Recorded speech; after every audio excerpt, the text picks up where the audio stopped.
네, 안녕하세요. 와주스키입니다.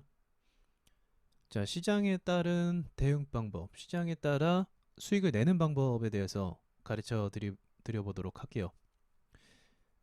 상승장이 있고 하락장이 있죠. 강세장이 있고 약세장이 있습니다. 며칠 전까지만 해도 굉장한 약세장이었어요. 좀 걱정될 정도로 여기서 이제 매도 물량이 쏟아지면 받아줄 수 있는 매수가 없기 때문에 더 큰 폭으로 빠질 수 있는 감이 없지 않아 있었거든요. 그런데 제가 시장을 보니까 어제 오늘 굉장히 의미 있는 돈들이 들어왔다라는 것을 이제 주목해 볼 필요가 있어요. 그렇다면 개미란 무엇이겠습니까? 개미 투자라는 건 우리가 아무리 시장을 주도할 수 있는 것이 아니에요. 사실 얼마 전에도 이 동학 개미 운동이나 뭐 그렇게 얘기해서 뭐 개인 투자자가 많이 들어왔다라고 이야기하지만 그런 차원이 아니에요. 개인 투자자가 샀다고 해서 시장이 오른 게 아닙니다. 그 이유가 뭐냐면 개미는 먹을 게 있으면 여기 이렇게 기어서 쫓아가요. 근데 먹을 것이 어디 있는지 모르는데 먼저 개척해서 가질 않아요. 항상 모든 투자자들 똑같아요. 그냥 자기 자신을 생각해 보면 됩니다. 아무도 관심 없는 아무도 관심 없는 뭐 이름 없는 종목에 내가 한 번에 투자하자 이런 사람이 거의 없어요. 자, 그런 사람이 거의 없고 대부분은 이제 개인 투자자라고 한다면 어떤 식으로 접근을 하는가? 뭐 예를 들어서 NC 소프트가 있다. 그러면 이렇게 이름이 받쳐진 주식 그리고 큰 폭으로 상승해 가는 그 시점에서 개인 투자자가 붙게 됩니다. 그러니까 미동도 없는 주식에 투자자가 먼저 가지 않는다는 거예요. 개미들이 먹을 것이 있는 그 냄새가 나는 곳에 쫓아가듯이 이 우리 일반적인 투자자들 모두 역시 마찬가지로 테마가 있거나 재료가 있거나 수급이 있거나 이런 조건이 형성됐을 때 쫓아가는 겁니다. 자, 그럼 이런 관점으로 봤을 때 먹이의 규모를 보는 것이 굉장히 중요합니다. 규모. 자, 그럼 이 규모라는 건 어떤 것이냐? 이제 이 개념을 이해하시려면은 주식 경력이 좀 되셔야 되는데 뭐 어렵진 않아요. 그래도 이해하실 거라고 생각을 하고 어렵지 않게 설명할 거니까. 자, 중요한 개념 말씀드리도록 하겠습니다. 자, 이게 오늘자 상승 종목들 순위죠. 네, 순위 분석. 자, 그러면 매일매일 시장을 보고 있는 사람이라고 한다면 제가 지금 거래대금 위주로 나열을 해놨죠. 그러면 이 돈의 규모를 대충 알아요. 오늘 예를 들어서 오늘 데아티아이가 3,740억이 거래가 됐네. 거래량은 5,700만 주. 보통 사람들은 몰라요. 데아티아이가 평상시에 어느 정도 거래가 되고 데아티아라는 종목이 보통 어느 정도의 금액이 거래 대금이 왔다 갔다 하는지 몰라요, 잘. 그런데 시장을 이제 계속 보고 관찰하고 관심 있게 봤다고 한다면 이 거래 대금과 이 거래량이 규모를 체크할 수 있어요. 가늠할 수 있어요. 이게 많다 적다 기준이라는 게 있으니까 그 기준이라는 건 정확한 어떤 기준이 아니라 내가 매일 시장을 보다 보면 이 정도의 거래 대금 잘 안 들어온다라는 그 기준이 있는 거예요. 자, 그러면 조금 더 설명을 구체적으로 들어가면 오늘 녹십자 포함해서 유니온 머티리얼, SK 케미칼 이런 우량한 주식들의 거래 대금이 지금 굉장히 큰 폭으로 상승이 나왔다라는 겁니다. 며칠 전까지만 해도 이런 것들이 없었어요. 그렇다라는 건 충분히 우리 개미들이 따라 붙을 만한 좋은 수급, 긍정적인 돈들이 들어왔다라고 볼 수가 있는 겁니다. 그렇게 말을 할 수가 있는 거예요. 이 전제로 매매를 따라가는 겁니다. 그런데 이런 게 아니라 이제 이런 돈의 규모를 떠나서 만약에 돈의 규모와 상관없이 뭐가 있을까요? 돈의 규모와 상관없이 자, 이렇게 그냥 일반적인 종목 자체를 이제 3,000원짜리죠. 그러니까 이런 소형주 주식을 공략하려고 하는데 이 종목만 보자고 한다면 이제 시장에 큰 돈이 좌우되는 게 아니라는 거예요. 그러니까 이 그리티라는 차트가 아무리 좋고 아무리 좋은 그림으로 올라간다 할지라도 언제든지 내려 박을 수 있는 규모의 돈이라는 겁니다. 그러니까 돈 싸움이라는 거예요. 돈 싸움. 이 시장은 돈 싸움이에요. 돈이 더 센 놈이 들어오냐? 어제보다 더 센 놈이 들어오냐? 어제보다 더 센 놈이 나가냐? 이런 돈의 균형에 맞춰서 가는 거예요. 이게 개인 투자자나 이게 일반 사람들이 할 수 있는 게 아니고 외인 수급에 의해서만 가능한 것입니다. 우리나라 돈 규모도 아니에요. 그 차원을 뛰어넘어서 한국 시장 코스피 코스닥이 오르기 위해서는 네, 마중물처럼 큰 돈들이 들어와서 한번 흔들어주고 저어줘야 돼요. 그래야 개미들이 냄새를 맡고 추가적으로 상승해서 가는 거죠. 그런 식으로. 그러니까 지금 같은 상황은 큰 돈이 들어왔다라는 전제로 쫓아가면 되는 것이고, 얼마 전 같은 경우는 힘든 장이었죠. 여기 코스닥을 잠깐 볼게요. 얼마 전 같은 경우는 우리가 쉽지 않은 시장이었어요. 보합권을 유지하는데 내려갈 때 속도가 더 빨라서 손실을 대부분 볼 수밖에 없는 시장이었단 말이죠. 그런데 이 와중에 사실 저 같은 경우는 수익 내는 게 조금 더 쉬웠어요. 이유는 간단해요. 수급이 없다라는 전제하에, 수급이 없다면 어떻게 되죠? 균형이 안 맞겠죠. 자, 균형이 중요합니다. 균형. 그리고 평균 값. 자, 균형에서 매도에 그 떨어지는 금액의 돈이 더 규모가 커진 거예요. 규모가 더 커진 겁니다. 자, 그럼 이런 하락 장세에서 뭐라고 할까요? 이 하락 장세에서 얘네가 계속 매도만 때리고 있는데, 주식이라는 거는 계속 매도만 나오진 않죠. 매도만 나오진 않습니다.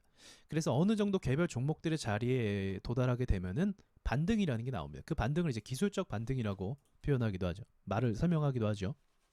자, 그래서 기술적 반등으로 인한 이 하락 장세에서, 약세 장세에서 수익 낼 수 있는 방법이 또 있다라는 거죠. 그거는 이제 약세 장세가 앞으로 만약 벌어지게 되면 제가 추가적으로 또 영상을 올릴게요. 오늘은 강세장을 전제로 좀 말씀을 드리려고 하는 거예요. 강세장, 약세장, 그건 어디까지나 추상적인 개념이긴 하지만, 그건 어디까지나 평상시 대비해서 돈들이 더 많이 들어왔냐 아니냐에 따라 우리가 판단하고 가늠할 수 있는 겁니다. NC소프트와 같은 종목이 움직였다라는 건 굉장히 긍정적이죠. 긍정적이에요. 그리고 또 카카오도 좀 움직임이 있었나요? 그러네요. 카카오도 오늘 반등을 준 움직임이 좀 나름대로의 이전 봄과 기대 비교를 하면 6%. 그러니까 장이 좋았을 때의 상승 프로테이지를 만들어 줬네요. 오늘도. 이게 의미가 있는 거예요, 이런 게.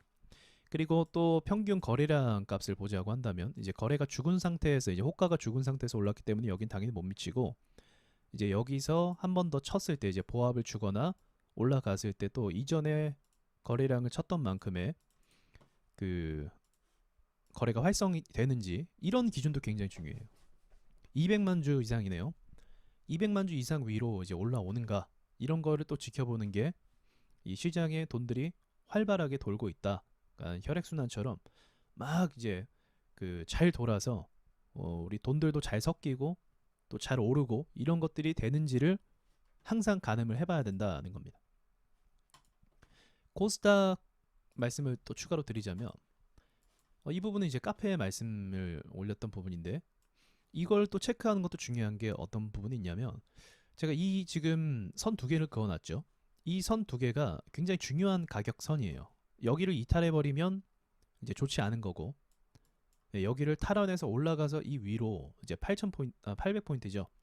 800포인트 위로 가주면 이제 지켜준다는 전제하에 매매를 하는 겁니다. 여기를 다시 이탈한다라는 전제하에 매수를 보수적으로 하는 거고요. 더 밀렸을 때를 예상을 해서 그런 식으로 이제 시장도 대응하는 방법이 있는 거죠. 그래서 오늘 시장은 괜찮았다. 그럼 녹십자, 그리고 SK케미칼, 우량주 위주로도 또 NC소프트나 카카오나 네이버 이런 종목들의 움직임이 괜찮았으니까, 이런 식으로 해서 이제 우리가 아는 방법들, 우리가 매수하는 방법들이 여러 가지가 있잖아요. 눌림목도 있을 수도 있고 돌파 매매가 있을 수도 있고, 그런 것들을 적용해서 적극적으로 이제 따라잡는 매수를 하는 겁니다. 지금은 따라잡는 매수. 근데 장세 이제 평균 대비해서 돈들이 잘 안 돈다라고 하면 이제 따라잡는 매수가 아니라 깊게 눌릴 때의 전략적인 매수를 바꿔가는 거예요. 그렇게 대응을 하시면 크게 어렵지 않아요. 크게 어렵지 않습니다. 이 시장을 늘 일관성 있게 보시려고 하면 좀 어려워요. 일관성이. 그러니까 얼마 전까지 상승장이었잖아요, 우리가. 장세가 테마가 강한 게 두 개나 붙었어요. 바이오 그리고 수소, 바이오 전기차. 이 강한 이제 이렇게 너무나 센 테마가 두 개나 붙었기 때문에 얼마 전에 올랐을 때는 너무 쉬운 상황이었어요. 그럼 이때의 그 수급, 이 강한 수급이 붙었을 때의 매매 기준을 지금에 적용하면 절대 안 되는 거죠. 그죠? 우리가 경험을 최근 해봤죠. 안 되는 거예요. 깨질 수밖에 없어요. 자, 그러면 이 깨지는 순간에서 바꿔서 전략을 대응해야 된다라는 것이고, 지금과 같은 경우는 수급이 긍정적으로 있으니까 이제 또 따라 붙는 매매를 해야 된다는 것이고, 그렇게 이 평균값에 따라서 하시는 게 가장 효과적입니다. 가장 효과적이고 가장 안전하고, 네, 그래서 이 부분을 잘 체크하세요. 지금 거래대금 위주로 이렇게 제가 나열을 했잖아요. 네, 평균적으로 우리나라 증시가 코스닥이 소형주들이 이 정도로 거래 대금이 잘 터지진 않아요. 네, 지금 큰 폭으로 많은 부분에서 이제 터진 거고, 다만 이전에 주도했던 종목들 있죠. 그런 종목들, 그러니까 뭐가 있을까요? 테마주들인데 에코프로비엠이 생각나네요.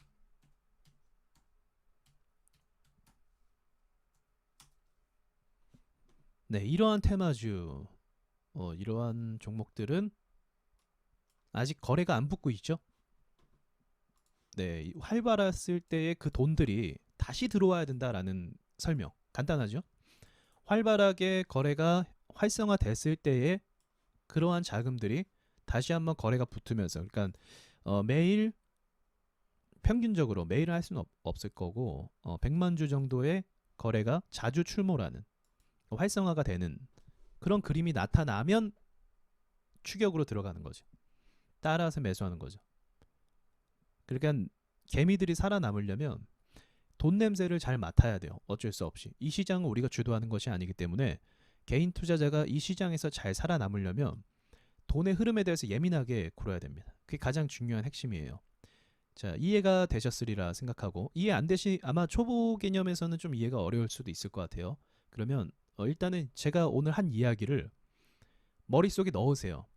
어차피 당장 적용이 안 된다고 해도 머릿속에 넣으시고, 시간이 지나면서 이 시장을 경험하다 보면 제 이야기가 어떤 건지를 알게 되는 시점이 옵니다. 그러면 그 뒤부터는 매매가 굉장히 수월해집니다. 상황에 따른 이제 대응만 간단하게 해주시면 되는 것뿐이에요. 자, 이상 강의 마치도록 하겠습니다.